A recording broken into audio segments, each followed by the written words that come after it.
Well, again, thank you to MATV, our wonderful panelists, our moderator, the audience. This has been a great discussion. And thank you to my opponent as well for a spirited discussion and a spirited campaign, which is a good thing. Having competitive elections makes our democracy stronger. It's a good thing for candidates and for the public at large. Again, as I said earlier, I wake up every day humbled and excited and honored to serve the people of the 5th Middlesex District as your state senator. I believe that I have a track record that shows that I've been effective in working with all of our community leaders and our community organizations and residents to achieve results for our communities.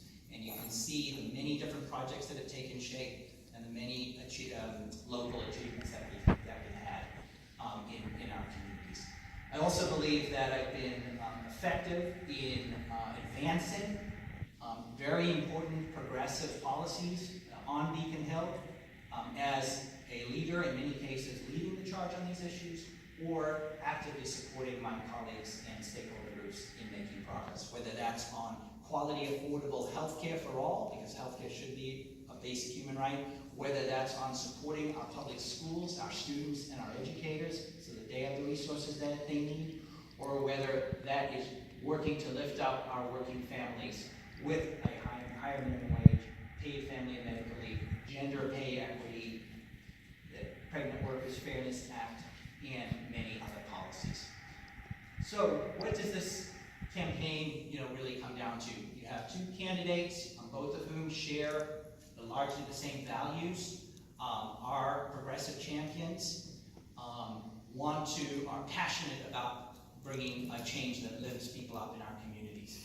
Well, I think the main difference is that I'm someone who has a proven track record of actually getting it done. Talking about these issues, housing, economic development, transportation, healthcare, education is one thing. But actually moving these policies through is another thing altogether. Passing laws in our state or in any of our states is by design extraordinarily difficult. It is a long, arduous process to get new laws made. And it requires building coalitions, bringing people together. It requires very deep policy knowledge and expertise. And it requires sustained commitment to stay with it day in, day out, month in, month out, year in, year out. And that's what I've been able to do. I bring proven leadership, I bring results, I bring strong policy expertise that again has taken a lot of hard work and homework to develop that. And I bring strong relationships that I've built with our local communities, our community leaders, colleagues in the Senate and the House, and many different stakeholder groups. And that's what's going to enable us to actually move forward progressive change in Massachusetts and in the 5th Middlesex that helps our families. So I ask for your vote in the Democratic primary on Tuesday, September 4th. And thank you all very much. Thank you so much, State Senator Jason Lewis. Thank you to the audience for not applauding to the end. Thank you. And now, finally, for the last closing remark, Sam Hammer. So I also want to give much thanks to Malden Access TV for putting this together. As you can imagine, being a challenger, it's hard to get this voice across and voice out, so I'm very, very grateful. Thank you to the panelists for your thoughtful questions. If you have any more questions for me after, I'm happy to stick around. And thank you to Senator Lewis for your service. Listen, I think Jason's a really nice guy. I voted for him in the past, and I've even donated $20 at one point. But I think he's done a fine job for the system that we have. The question is, if that system is a system that you want. He mentioned it was difficult to pass legislation. They passed our pay raises within 2 weeks and signed on the governor's desk. Don't forget that. It doesn't take long. Upskirting bill took 48 hours. The access bill took 11 months. It doesn't take long when we have the right people at the table. When we have consensus and we have agreement on things, and yet they don't get passed every 2-year session, that's when we suffer. That's when we feel they're in action. And I'm going to go back to paid family leave and minimum wage, because I'm very, very thankful that those things finally passed. It only took 16 years after California to get that across. But don't be fooled. We did that. Activists and constituents put 4 ballot initiatives forward to put them to the table so that we could finally get paid family medical leave and 15 across. They negotiated for quite some time, but we did that work. We did that job for them. And it would have happened on the November ballot with or without them.